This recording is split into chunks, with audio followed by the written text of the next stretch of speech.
Genshin Impact 4.2 marketing is here featuring Furina and Charlotte. Let's take a look at the details. All right, so here we have Furina first off. Take a look at her art, looking really good. Now some things to note, otherwise she looks, about the same, nothing changed. But some things I'd like to point out, I like her weapon over here, and I think this confirms she's kind of a sword user. At least that's how it should be. I mean, who knows, Neuvillette's a catalyst, but we'll see what happens. But anyway, it looks super good. She looks great. One thing I do like to point out, and this is kind of just me nerding out about swords, is that her weapon here kind of looks more like a king's scepter. What's how it's designed, because a sword typically isn't going to have a little tip like that. That's not really how it works.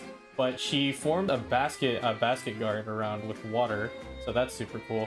And I think that's a cute little way of how they're doing, of how she's stuff. She's got magic and she's got a sword. What more could you ask for? Now let's take a look at her actual stuff. One thing I wanted to point out, and that this was interesting, pointed out on Twitter by a lot of the users, is that she is missing the vision casing around in the back, and that is kind of significant because of course Venti, for being the first Archon, he's got a little trolling going on right here, but he's also suspicious, so what's the difference really? But this is weird. All the other Fontaine characters have this vision casing in the background, so something suspicious is going on here. We might get a Linny part 2, and part of what I think might make this significant is if we take a look at her main profile page. Here it is.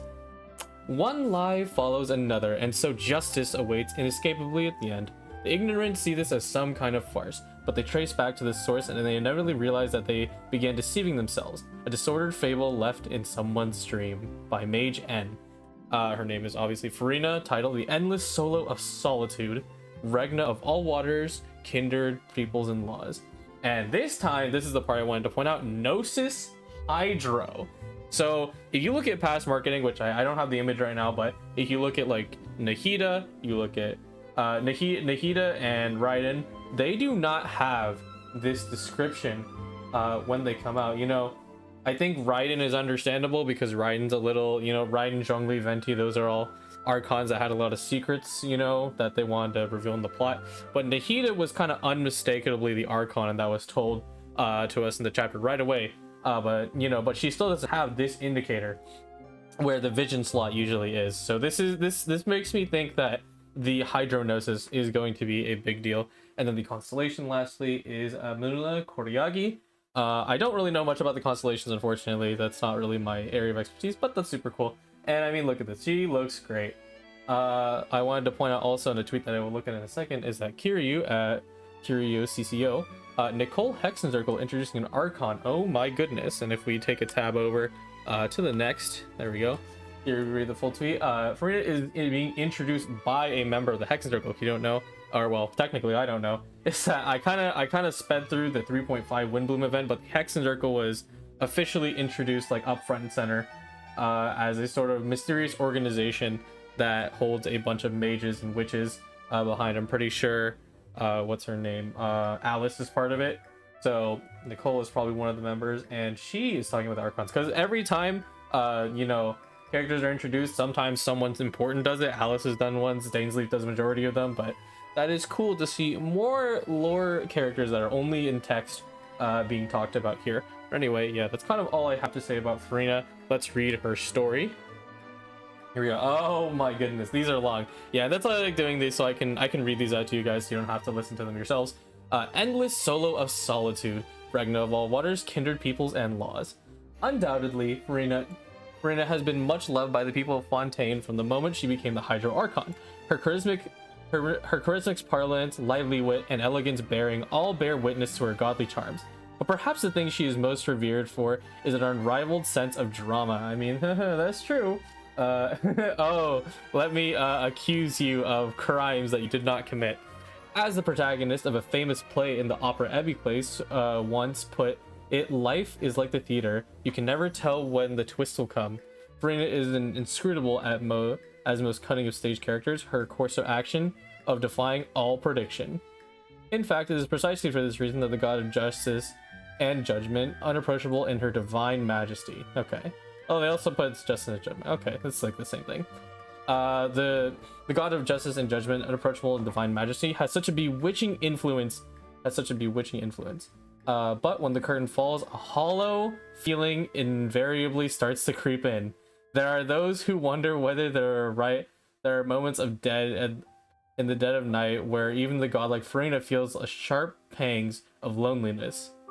No, surely not. People couldn't possibly imagine, let alone believe, that such scenery might play out. And that is indeed the way it should be. That is, were it not the fact that Furina's tears had already been silently washed away at the Fountain of Lucine.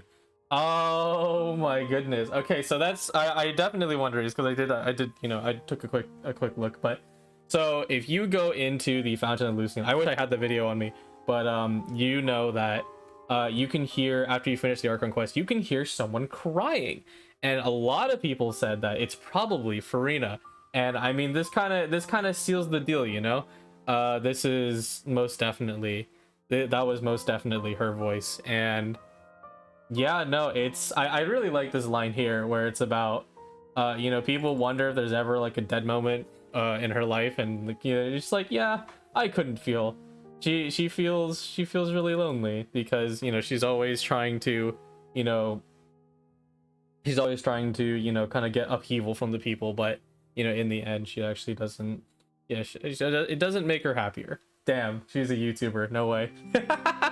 Okay, anyway, I think that's kind of all the Furina, but there is definitely some suspicious stuff going on. Of course, the fact that she does not have the vision in the background. We took a look over here, once again, no vision in the background is very suspicious. And the fact that it's pointed out directly that she has the hydronosis, and I think subsidiarily also, as we get further into the story, that she's introduced by a member of the Hexen Circle. That is all super cool stuff. So yeah, I'm excited to see what goes on there. Let's move on to our next character, Charlotte. Here we go. Here's the drip marketing. A little less to look at this time, because in terms of just like, we already know. And yeah, there you go. There's the vision in the background, so that's a big deal.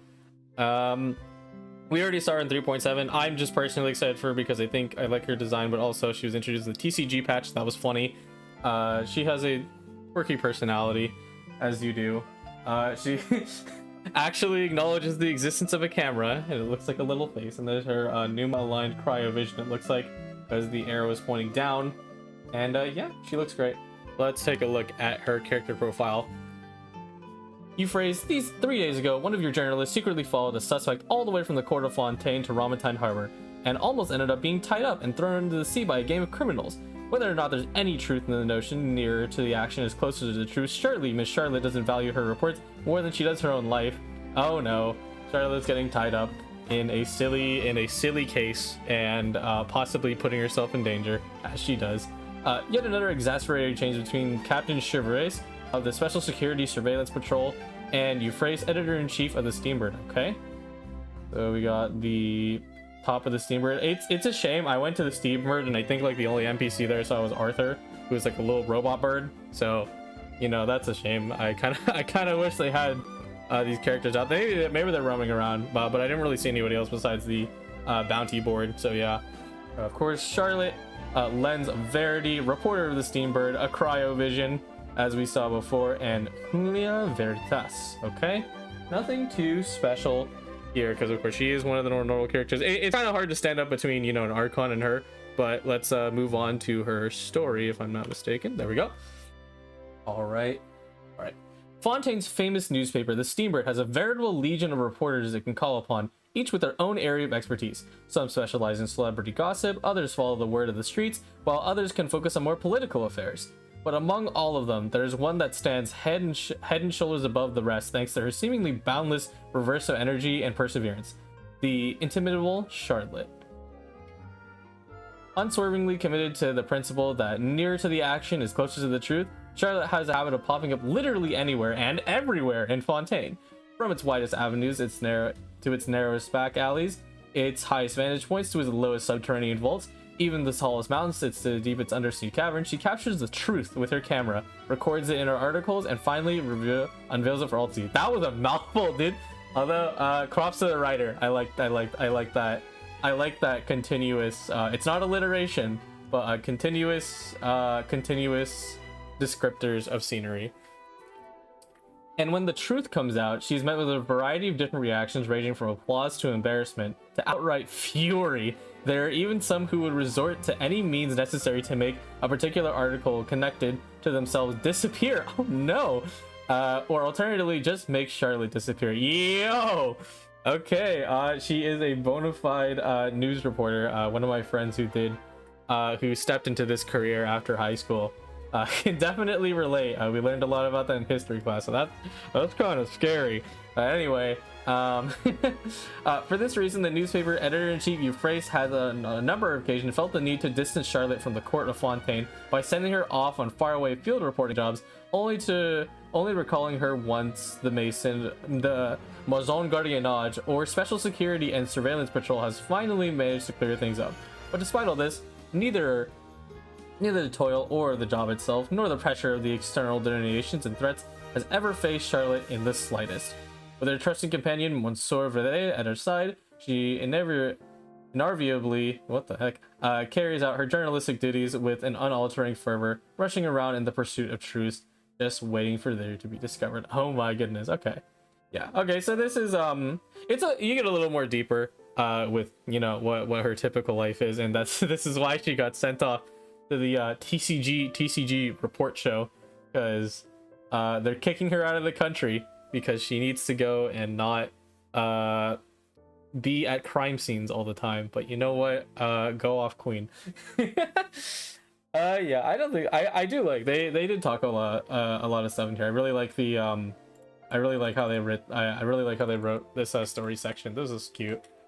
What's it called? That's Yanfei Light, damn. I don't really have anything else to say about Charlotte. She's looking great. I can't wait to pull for her. I really hope she's something interesting at least, because we just Cryo is kind of oversaturated with just kind of like there's a lot of support units. I would see, okay, this is my idea, because she has a camera, right, and we have that little Nahida camera mode. I would love to see if she's like a cryo Nahida, so she can like apply permanently apply like a cryo stack to someone, so that you can kind of do like an infinite freeze thing. And I think that'd be a cool thing, like kind of capturing the moment. Also like low-key like March 7th, except of course March 7th only freezes with her ultimate, but hey, who knows. I think a Nahida, a cryo Nahida skill would be really cool, especially with how buried cryo is. Like, in the Abyss they've been really prioritizing Dendro, and now of course Hydro because Fontaine is here. But yeah, that's kind of it for the drip marketing. I'm very excited for these two, and I'm not also like worried about my Primo Gems, because I am wishing for Neuvillette and Wriothesley, but I have 18k Primo Gems coming into the patch, and I haven't really even cleared that much content. I just did events really, and that's just savings from over time, so I'm not really worried. But yeah, I am very excited to see both Furina and Charlotte coming into the patch later.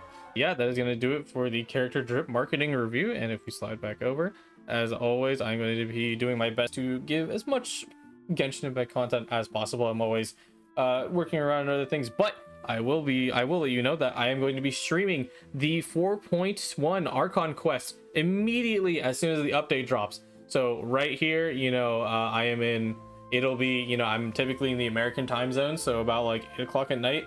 As soon as the update drops, I will be streaming. So expect that on Tuesday the 26th, and I'll see you all there, and we're gonna have a good time. But yeah, that's gonna do it for this video. Like, subscribe, bye bye.